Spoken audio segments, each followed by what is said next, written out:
En Ecuador, los electores se quieren decidir si hará o no una instalación de una nueva asamblea constituyente para redactar una nueva constitución. Es el presidente Daniel Noboa quien quiere dejar atrás la del 2008 impulsada por el partido del expresidente Rafael Correa. ¿Qué pasa aquí con las Cortes Supremas, los tribunales constitucionales? ¿Qué peso pueden hacerlo o no a un gobierno? ¿Ejemplos en otros países? Bueno, estamos con el abogado Patricio Zapata. Le damos las gracias por siempre acompañarnos. ¿Cómo está? Muy bienvenido. Hola Gabriela, un gusto. Así que encantado de ver si podemos conversar un poco sobre este tema. Bien interesante. Bueno, hay muchos ejemplos. Estamos hablando ahora de lo que está pasando en Ecuador con el presidente Noboa, pero también hay otros ejemplos, como ya decíamos, en otras partes del mundo. Me gustaría ver bien el poder que puede tener un tribunal o una Corte Suprema, un tribunal constitucional, en este tipo de casos, Patricio. Mira, yo diría que en el siglo XIX, eh, cuando uno pensaba en un contrapeso al poder del gobernante, ya sea el rey o el presidente, uno inmediatamente tenía en mente el Parlamento, el Congreso. El gran contrapeso a los gobiernos estaba en el Congreso y probablemente fue el siglo XIX, el siglo en que los congresos, los parlamentos tuvieron el máximo prestigio y el mayor poder. ¿Ah? Hay que pensar que en nuestro propio país, en Chile, el poder del Congreso fue tal que pudo derrotar al presidente Balmaceda. Las fuerzas parlamentarias pudieron levantar un ejército, alzarse contra el presidente de la República y derrotarlo e instaurar un tiempo, un periodo, donde el poder del Parlamento y los parlamentarios era incontrarrestable. Ese fue el siglo XIX. En el siglo XX y en lo que va del siglo XXI, como pasa el tiempo, eh, el poder del Parlamento ha ido declinando y eso creo yo que es bien universal. El poder de los parlamentos va reduciéndose, más y más decisiones importantes se toman por los gobiernos, por la vía de decretos. Los presidentes tienen más poder legislativo, en Chile mucho poder legislativo, y lo que ha ocurrido, yo me atrevo a decir en los últimos 60 años, es que lo que aparece a veces como el contrapeso de los gobiernos fuertes, de los presidentes fuertes, es un tribunal constitucional o una Corte Suprema, ¿ah? Que viene a jugar un papel que no tenía, este tipo de instituciones no tenían en el pasado y que ahora lo tienen, para bien a veces, para mal a veces. Hay razones para pensar que es un buen contrapeso, pero también hay razones para pensar que puede ser un poder burocrático, un poder sin legitimidad democrática, que le impide a las mayorías llevar adelante su programa. Así que yo creo que es difícil y sería injusto decir, mira, siempre es bueno, siempre ha sido fantástica la intervención de estos tribunales poderosos, siempre han logrado evitar el abuso, así como al revés, decir que es un desastre, que es una cosa mala. ¿Ah? Pasó en Ecuador, solamente para decir algo. Bueno, Ecuador se apresta a discutir su constitución número 21 desde que se independizaron. ¿Ah? Y, y parece que el presidente Noboa cuenta con algún apoyo popular importante. La impresión Claro. que uno no tiene es que él tiene apoyo, acaba de ser elegido, eh, las encuestas lo muestran como un hombre con alto respaldo, y él quiso acelerar la convocatoria a un plebiscito ahora en noviembre donde se van a preguntar varias cosas, y una de las preguntas va a ser si la gente quiere un nuevo proceso constituyente. Él ha dicho, Patricio, sí, él ha dicho que quiere llevar adelante esto, entre otras cosas, para combatir a los carteles de la droga. Pero hay también quienes sostienen que hay otras vías para hacer eso y no el camino que él está buscando. Bueno, esto nos tiene que sonar a todos un poquito familiar. Eh, Pareciera ser que en nuestro querido continente eh, ponemos harta confianza, quizá demasiada, en lo que puede hacer una constitución, una nueva constitución o una mejor constitución. En mi vida, yo recuerdo cuando el año 1978 se aprobó una constitución en Ecuador. eh, Me acuerdo que Jaime Roldós era presidente. Después del año 99 se aprobó otra constitución. Después del 2008 el presidente Rafael Correa empujó otra constitución. Así que uno se va poniendo con los años un poquito más aprensivo. Esto no significa que a veces no sea necesario corregir o mejorar, pero y lo que hizo el presidente el fin de semana es que de alguna manera se saltó el control del Consejo Constitucional y mandó el decreto inmediatamente a lo que sería algo así como nuestro CERVEL. ¿Ah? El Claro. presidente Noboa se lo mandó directamente al CERVEL para preparar el plebiscito de noviembre y el Consejo Constitucional, que es paralelo a nuestro Tribunal Constitucional, se levantó, digamos, y dijo, ¿cómo es posible? Esto tiene que pasar por acá primero, suspendió el procedimiento y en un momento dado pareció que íbamos a tener un impasse grave. ¿Ah? En algún instante uno se preguntaba, ¿qué va a hacer el presidente? ¿Va a obedecer al Consejo? ¿El Consejo va a... Pero finalmente el asunto se bajó de intensidad.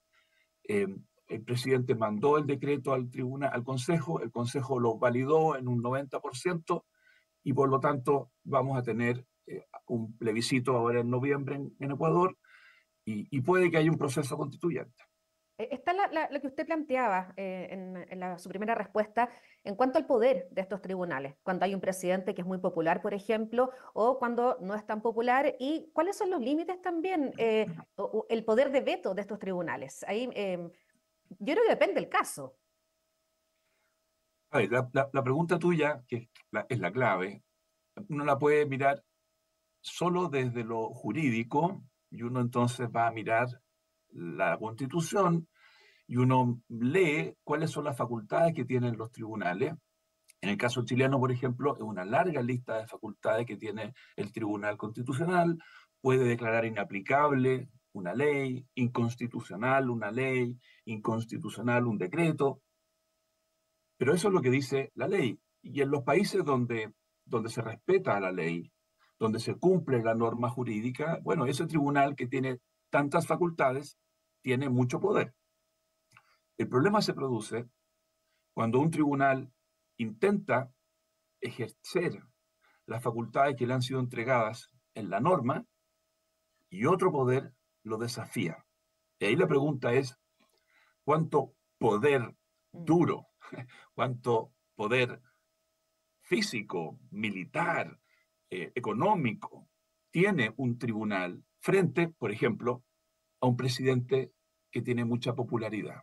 ¿Hasta qué punto un grupo de jueces, hombres y mujeres formados en el estudio del derecho, eh, normalmente personas, uno se la imagina como estudiosa, matea, no, Capacitadas, claro. no necesariamente carismática, no necesariamente duchas en el campo de la disputa política. Bueno, ¿qué chances tiene ese elenco? 10, 11, 12, 15 abogados y abogadas con un presupuesto muchas veces reducido, el presupuesto para financiar su instalación, la secretaría, la biblioteca, frente a un gobernante que cuenta con una administración pública, que manda las Fuerzas Armadas, que manda las policías y que puede convocar a una multitud y hablarle desde un balcón y entonces se juntan 50.000 personas a vitorear a ese liderazgo. ¿Cómo cree uno que va a resultar ese choque entre ese grupo de magistrados y un gobernante? eh, uno pensaría que si no está muy instalada una cultura de respeto al derecho, de respetar de buena fe las reglas, normalmente lo que va a ocurrir es que ese tribunal va a perder esa, esa pelea y ese gobernante popular se va a salir con la suya. Eso es lo que uno probablemente cree que va a ocurrir. ¿Le parece, Patricio, que veamos algunos ejemplos en otros países? Está el caso de Estados Unidos en los años 30, en Alemania también hay un caso bien interesante que finalmente llevó al acceso al poder de Hitler. ¿Le parece que miremos esos dos ejemplos? Sí, yo creo que me parece muy, muy bueno porque si no aparece como una reflexión así como muy teórica. ¿Ah?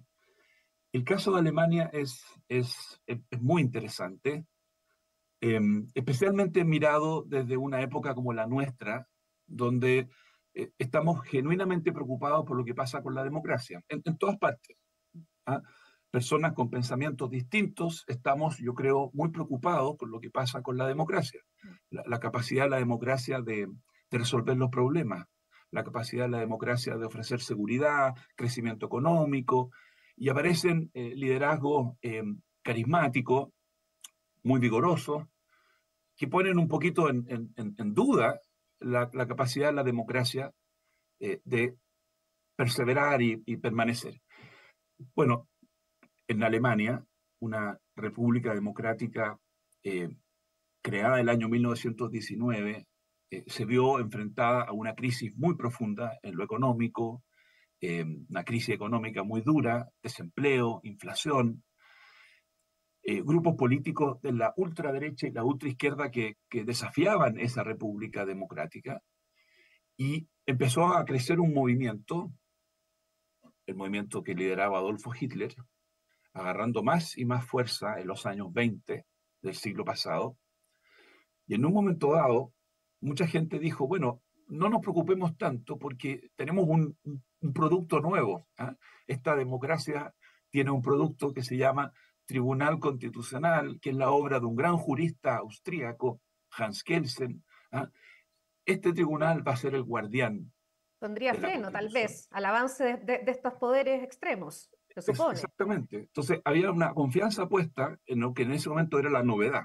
En ese momento, el primer tribunal constitucional del mundo fue el austríaco en 1919 y el alemán es del año siguiente. Eh, y claro, cuando uno mira, llegó un momento en que ese tribunal pudo haber hecho algo.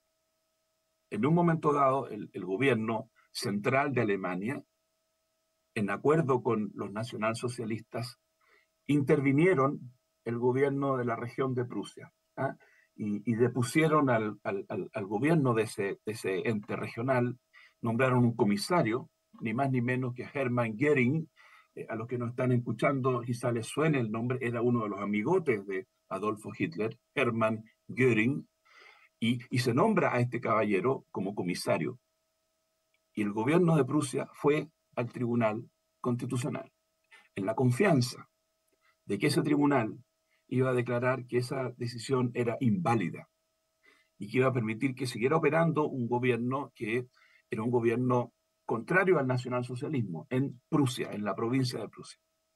Después de varios meses de dilatar la decisión, y mientras se dilataba la decisión, el señor Goering tomaba decisiones, el señor Goering instalaba en las calles las camisas pardas, reemplazando a las policías.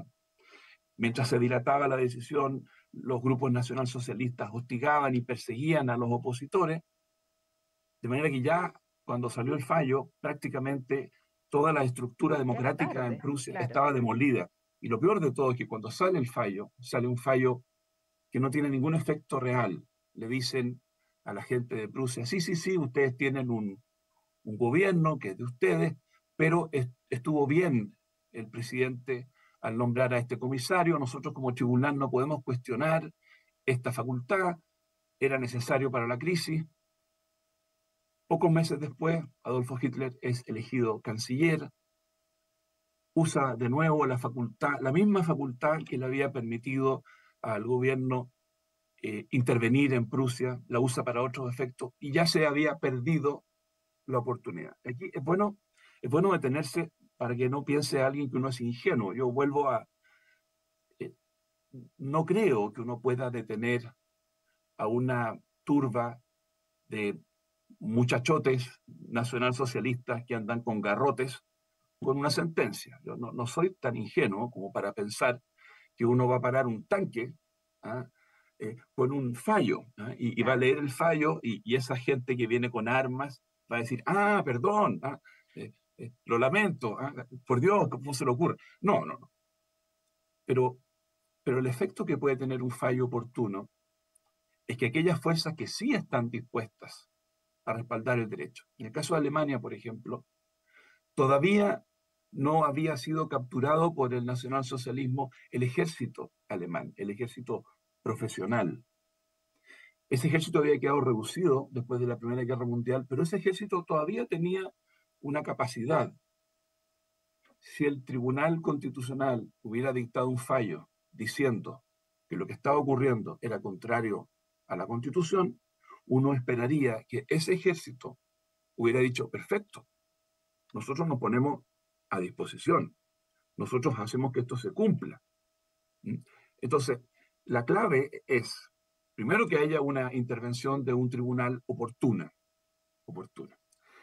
que esa intervención tenga un fundamento que le parezca sensato a la gente. Pero tercero, que los que tengan poder, las policías, el ejército, los funcionarios públicos, los altos funcionarios públicos, frente a esta sentencia digan, ya, esto tiene un valor, yo lo Acatarla, cumplo, claro. acatarla. Si eso Sí. no ocurre, es un pedazo de papel.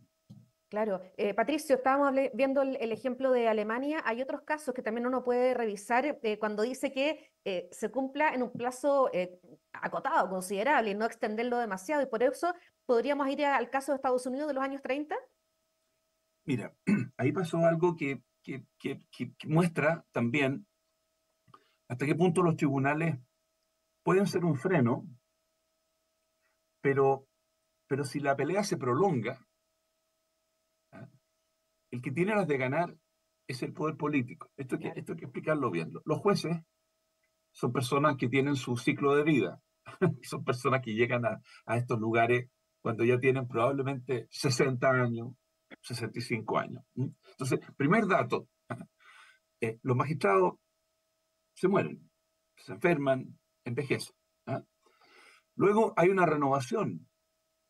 En muchos países los jueces son nombrados por un tiempo, 8 años, 9 años. Entonces llega un momento en que tú ya no tienes la mayoría que tenías, se van renovando. Entonces, en un momento dado, tú puedes tener a un tribunal, esto pasó en México frente a Andrés Manuel López Obrador, esto pasa en Argentina frente a Javier Milei, esto es algo que uno ve todos los días, que Claro. en un instante en la Corte Máxima hay una mayoría que está de alguna manera haciendo de contrapeso, de freno a un gobernante o a un partido, ¿de acuerdo?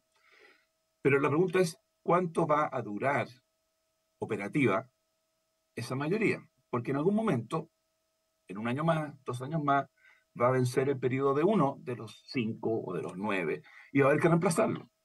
En otro momento, por otra parte, los jueces tampoco pueden estar completamente al margen de lo que llamaríamos el clima del país. Los jueces mandan a sus hijos a un colegio y en ese colegio sus hijas y sus hijos conversan con los compañeritos y los compañeritos expresan lo que se dice en los barrios. Ese juez tiene un hermano que quizá trabaja en algún lugar. Entonces, la posibilidad de que un juez o un grupo de tribunales sostenga contra la marea, contra el clima de opinión, una postura, no es fácil, no es fácil. ¿Ah? Por mucho que sean personas corajudas, íntegras, y uno esperaría que siempre sean personas corajudas, íntegras, de carácter, ¿ah? Bueno, son abogados, abogadas, que están de alguna manera frente a poderes muy potentes. ¿Ah? Y déjame agregar algo más. ¿Cuál es la herramienta de que disponen para comunicar estos tribunales? ¿Cómo explican? Bueno, a través de unos fallos de 22 páginas, 31 páginas que probablemente nadie lee. ¿Y qué es lo que tienen al frente? Muchas veces tienen a partidos políticos, gobernantes, que usan intensamente Twitter, que usan TikTok, que tienen equipos comunicacionales, 12 periodistas brillantes que les dicen cómo presentar las cosas, dónde hacer las cuñas, qué ejemplos mostrar, hacer la declaración desde una población, traer a la víctima de un delito y que la víctima... y frente a eso, tú tienes un grupo de abogados que están ahí redactando una sentencia. En el caso de Ecuador, y pues ya voy a ir a Estados Unidos, en el caso de Ecuador, el presidente Noboa fue elegido, entre otras cosas, porque los ecuatorianos están muy, muy preocupados por el fenómeno de la violencia, la Sí. delincuencia y el narcotráfico. ¿Ah? Es una cuestión nunca antes vista en este país, los niveles eh, de violencia y de delincuencia, y él tiene un gran apoyo, tiene un gran apoyo. Y la Corte, entendiendo lo que cree que es su tarea, ha sacado algunos fallos donde le dice al presidente, no, esta ley viola los derechos humanos, esta ley viola las libertades, el debido proceso. ¿Y cómo ha respondido el presidente? ¿Ah? Unos tremendos afiches que están en todas las calles de Quito y Guayaquil, donde salen las fotos de los jueces y dice, estos son los que liberan a los Es criminales. tremendo. Entonces, unos jueces que sacan un fallo que nadie lee, que no pueden salir a defenderse, no pueden contratar, no sé, publicidad en Twitter, ¿ah? Y al frente un gobernante muy popular que toca una fibra eh, real, ¿ah? Que no hay que, esto no es una pelea entre Tema muy buenos y sensible, malos, además, claro. esto es un tema que tiene todos los grises de la vida, ¿ah? Pero yo encuentro terrible que tú tengas esta instalación de carteles. Imaginémonos por un momento que en Chile, ¿ah? Un grupo político cualquiera, de izquierda, de derecha, lo mismo, ¿ah? Llevara la crítica a los tribunales. En Chile criticamos los fallos, y está bien, es razonable, ¿ah? A veces las críticas son más fundadas que otras, pero imagínense, por favor, que uno tuviera en las calles de la ciudad, ¿ah? Tremendos afiches diciendo estos son los ladrones, los corruptos, los que tienen mano blanda con el crimen. ¿Ah? Eh, ¿Qué posibilidad tiene ese tribunal de sostener eh, su posición? ¿Ah? Bueno, lo que yo te decía es que en Estados Unidos hay una mayoría que fue frenando varias iniciativas del presidente Franklin Delano Roosevelt. Muy popular. Franklin Delano Roosevelt fue Sí. muy popular. Fue elegido en el año 1932, reelegido el 36, reelegido el 40 y reelegido el 44, en una época donde en Estados Unidos se podía reelegir indefinidamente al presidente. Eso ya no se puede, ¿ah? Aunque le gustaría probablemente a Donald Trump, hoy día está cambiada la constitución norteamericana y solo se puede una reelección. Pero en esa época se podía. Esto habla de la popularidad de Roosevelt. Bueno, la Corte Suprema norteamericana le dijo que no el 32, le dijo que no el 33, le dijo que no el 34, le echaba abajo su iniciativa importante del 35, le, le, y Roosevelt hablaba contra la Corte Suprema, hablaba de estos 9 hombres viejos, ¿ah? Que estaban ahí parándola. Él era un demócrata, él no tomó medidas, pero sí anunció una reforma para aumentar a 15 el número de ministros de la Corte Suprema. Eran 9, era evidente el propósito. Pese a que era un demócrata, yo creo que el propósito era evidentemente, los gringos dicen, pack the court, eh, llenar la Corte con gente afín. Al aumentar el número, se generan 6 nuevas vacantes, tú metes a 6 personas cercanas a las mayorías del momento, la Corte sensible, porque las Cortes no son totalmente insensibles a este tipo de cosas, el año 37 hizo un giro. Uno de los 9 cambió su voto y le aprobó un proyecto importante al presidente Roosevelt. Y de ahí en adelante, al año siguiente murió uno de los 9, estaba muy viejo, al año subsiguiente se retiró otro de los 9, y ya para el año 39 Roosevelt tenía mayoría en la Corte Suprema. Eso pasa. Afortunadamente no ocurrió que el presidente norteamericano cerrara la Corte Suprema, eh, dictar un decreto Claro. inconstitucional, pero yo lo traigo a colación para que las personas que nos están viendo se den cuenta que las posibilidades que tienen los tribunales dependen en mucha medida de la legitimidad que tengan ante la ciudadanía. No Mm. pueden ser unos llaneros solitarios que defiendan nuestras libertades sin que la ciudadanía los apoye. Claro. Eso es pedir demasiado, ¿ah?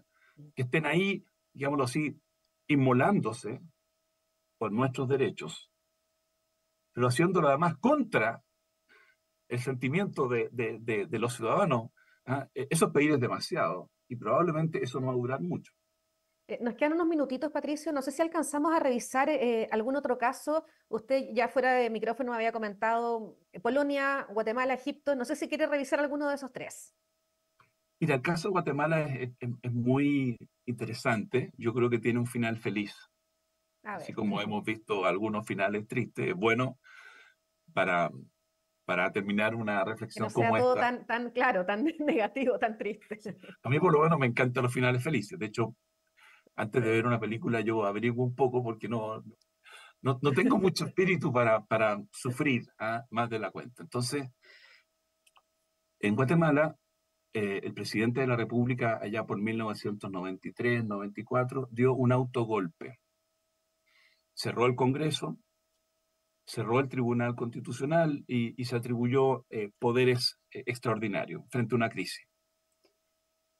El Tribunal Constitucional se reunió, se autoconvocó clandestinamente, se juntaron en una casa los ministros de ese tribunal, porque, repito, había sido clausurado el edificio, ya no había la posibilidad de sesionar, formalmente se juntaron, ¿ah? Y redactaron un fallo y consiguieron que algunos medios valientes, el rol de la prensa siempre va a ser clave para comunicar, ¿ah? Incluso ahora, con las redes sociales, yo creo que sigue siendo muy importante el rol que juega un medio respetable que transmita, que le comunique a la gente. Logró el tribunal que un medio diera a conocer el fallo. Y el comandante en jefe del ejército, cuando se enteró de esto, se vio ahí entre la espada y la pared. ¿Dónde estaba su lealtad? ¿Con el presidente, Jorge Serrano, o con el Tribunal Constitucional? ¿Mm? Y tuvo, a mi juicio, la buena disposición, la lealtad institucional de decirle al presidente de la República: señor presidente, aquí hay un fallo que dice que lo que usted hizo no corresponde, yo voy a cumplir con el fallo. El señor Serrano Valiente. tuvo que renunciar, ¿no es cierto? Eh, el tribunal se reunió de nuevo, ahora se pudo reunir en su sede, ¿ah? Sacó un nuevo fallo llamando a elecciones y, Guatemala, perdón, pudo recuperar rápidamente su funcionamiento institucional. Ahora, yo te decía que este tenía un final feliz, pero tengo que terminar diciendo algo, porque estas son las cosas. El presidente de ese tribunal se llamaba Epaminondas González, el hombre que encabezó este momento tan bonito, un año después fue asesinado por encargo, un sicario, del narcotráfico, por fallos que había dictado la Corte Constitucional de Guatemala que afectaban el interés del narcotráfico. Así que nunca se nos olvide, No fue tan feliz el final. no es tan feliz, pero nos recuerda que a veces criticamos los jueces, criticamos los fiscales, pero ojo, esas personas que a veces lo hacen bien, a veces lo hacen mal, esos fiscales que están en Chile desarmando el tren de Aragua, están poniendo su vida, literalmente, no figurativamente, su vida en ese trabajo. Los jueces que condenan a un líder criminal están poniendo su vida. ¿Ah? Cuidar eso, proteger eso. ¿Mm?